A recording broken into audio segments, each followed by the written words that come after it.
The Democrat leader. I ask unanimous consent the quorum be dispensed with. Without objection. Well, open enrollment is now just 4 days away, and Republicans do not even want to talk about fixing health care. Americans are on the brink of a health care crisis unlike we have seen in our lifetimes. Never before have we been in a situation where more than 20 million Americans can see their insurance premiums more than double on average in the blink of an eye. And that's just the average, because for many people it's worse. Yesterday, the state of New Jersey also announced the average New Jersey family would see premium hikes of 175%. 175%. In upstate New York, the average family with a plan costing $280 a month today is about to pay $1,700 a month for the same plan next year, a 500% hike. And that starts this Saturday with open enrollment. This crisis will be felt in every community and by nearly every single household, red, blue, purple, and everything in between. So tonight, Senate Democrats will come to the floor and warn our Republican colleagues in the nation of the devastation Republicans are causing by doing nothing on health care. We will highlight the impacts of surging premiums on families. We will share the stories we're hearing right now from people scared of premium hikes.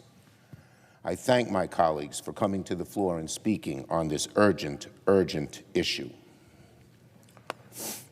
We are in a health care crisis, and Republicans don't even want to talk about how to fix it. The president isn't even in town, as Americans are about to be devastated by the bills they'll receive on health care. The president's on the other side of the world, instead of being here in Washington working with Congress to lower health care premiums.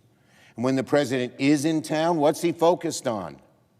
Instead of being focused on fixing health care, Donald Trump's sending $40 billion to Argentina, spending $300 million on his ballroom, and giving Kristi Noem $170 million for 2 big private luxury jets. Meanwhile, millions of hungry kids and working families are about to lose SNAP benefits to buy food because Donald Trump has ordered the Department of Agriculture to rip up its own contingency plan. Isn't that a disgrace? Using hungry kids, hungry parents, hungry veterans as hostages. Cruel. Let's be clear about the facts. There is somewhere around $5 billion in emergency funds that could be used right now to ensure parents and kids don't go hungry when SNAP runs out this Saturday. The USDA said weeks ago that contingency funds were, quote, available to fund participant benefits. That's the U.S. Department of Agriculture, Trump's own cabinet position.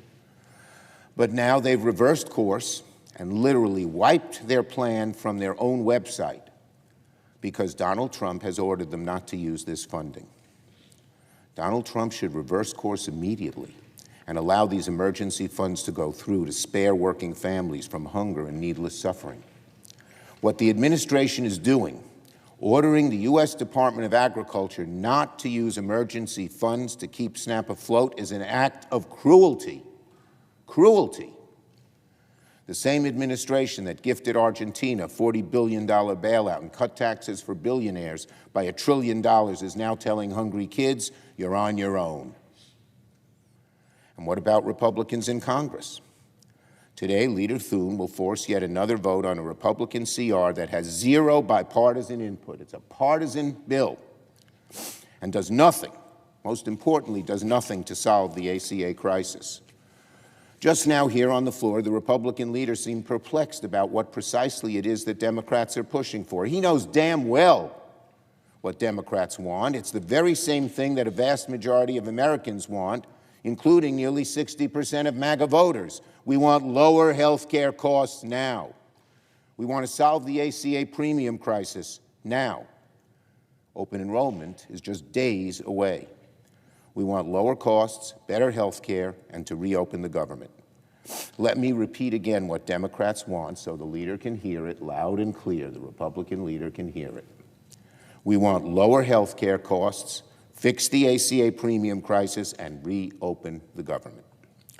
We Democrats have been calling on Republican leaders to sit down with us and negotiate and address this crisis since the summer. But even now, Leader Thune insists we should fix ACA premiums later, not right away.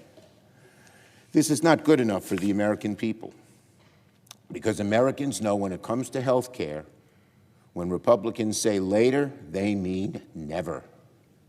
Meanwhile, the House of Representatives has become a ghost town. It's been 39 days since members of Congress have shown up for work. We all know what's going on here. Speaker Johnson's simply afraid to bring the House back because the minute he does, a good number of House Republicans will start saying exactly what many of us are calling for, that we need to address the ACA premium crisis as soon as we can. The Speaker is so afraid of exposing divisions within his own conference that he has unilaterally shut down one half of the legislative branch of government. So to sum it all up, we're just days away from a health care crisis unlike any we've ever seen, and Republicans from the Senate to the House to the White House are dithering about. Republicans are the party in charge. They hold the White House and both chambers in Congress. Americans know that. They know the onus is on the majority party to govern and to work with the other side to get things done. But today, Americans look at this Republican Party and see a majority refusing to do its job. It's thus no surprise that Americans primarily hold Republicans responsible for this disastrous shutdown. So I'll say it once again. Republicans need to get serious about ending this shutdown and ending the ACA crisis that has now become a reality for millions of people. They need to get serious. If Donald Trump continues to ignore the ticking time bomb that is ACA premiums, the American people will hold him responsible when disaster strikes. I yield the floor. The clerk will call